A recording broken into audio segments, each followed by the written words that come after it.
give the floor to the representative of the Syrian Arab Republic. Thank you, Mr. President. First of all, I would like to congratulate you, sir. You and the brotherly country of the United Arab Emirates would congratulate you on presiding over the Council during this month. We are convinced that you will be able to steer our deliberations with success. We'd like to also thank the Russian Federation delegations for the efforts they made during their previous presidency in February.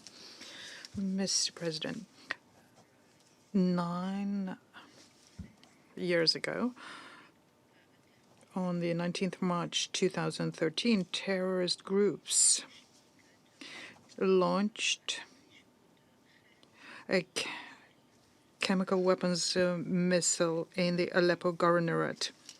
This resulted in 25 victims in Han el-Assal. And this resulted in the injury for 110. In the wake of that event, the government of Syria sent a request to the previous Secretary General and asked for the creation of an independent technical investigative team. Unfortunately, and despite the delays and putting this off for months, the mission never visited the site and never investigated anything to date. The Khan el-Assal incident remains evidence of the fact that some very well-known countries are hiding the crimes of terrorists. It is a living example of the scope of manipulations and politicization of what is being called the Syria chemical file. Mr. President,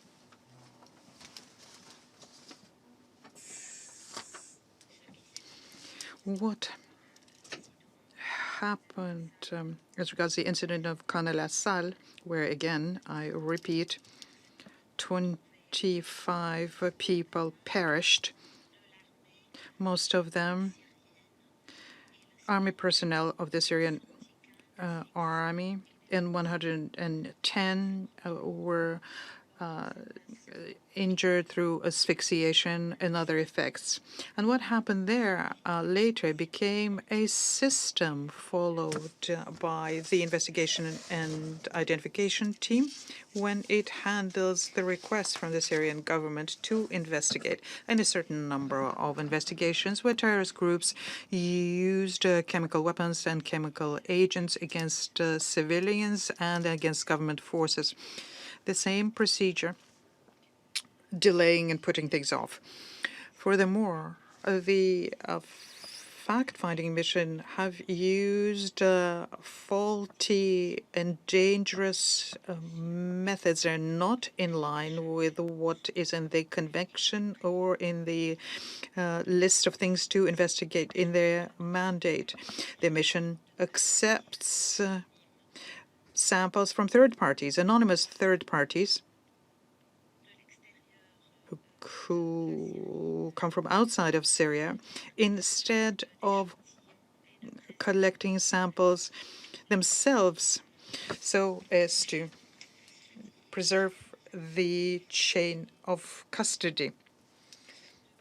Furthermore, the mission is using open sources and information that comes from terrorist groups and their sponsors, and this results in erroneous results and undermines the credibility of its report and professionalism of its work.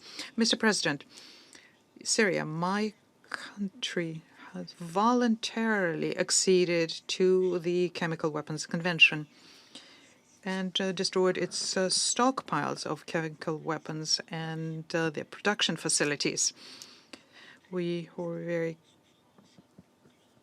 careful to do everything we could to complete this file. The Syrian National Commission has facilitated 24 rounds of consultations with the declaration assessment teams over the years. We also welcome the 25th round in Damascus and another one in The Hague. The Technical Secretariat of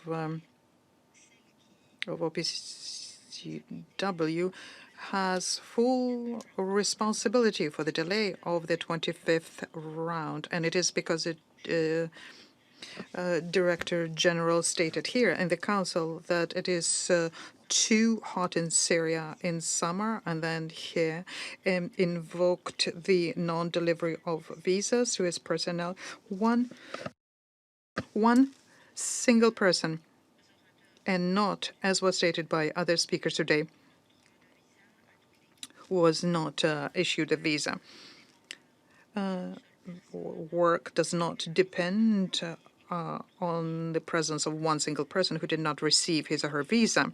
So we can see other examples of pressure being exerted and attempts to undermine our cooperation. Mr. President, within the framework of our cooperation, the Syrian Arab Republic submitted its 29th monthly report on chemical weapons destruction activities and the closure of production facilities.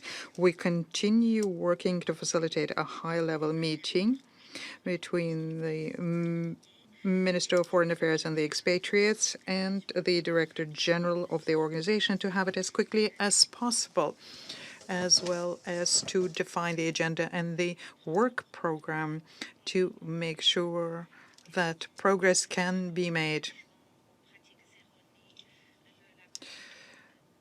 on the faulty practices used by the OPCW teams. Mr. President, the success of OPCW work and mandates will not be achieved through pressure or ultimatum or imposing impossible resolutions, impossible to implement,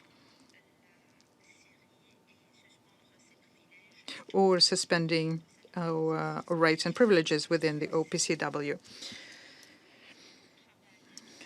There will be success for OPCW work if they review all of their working methods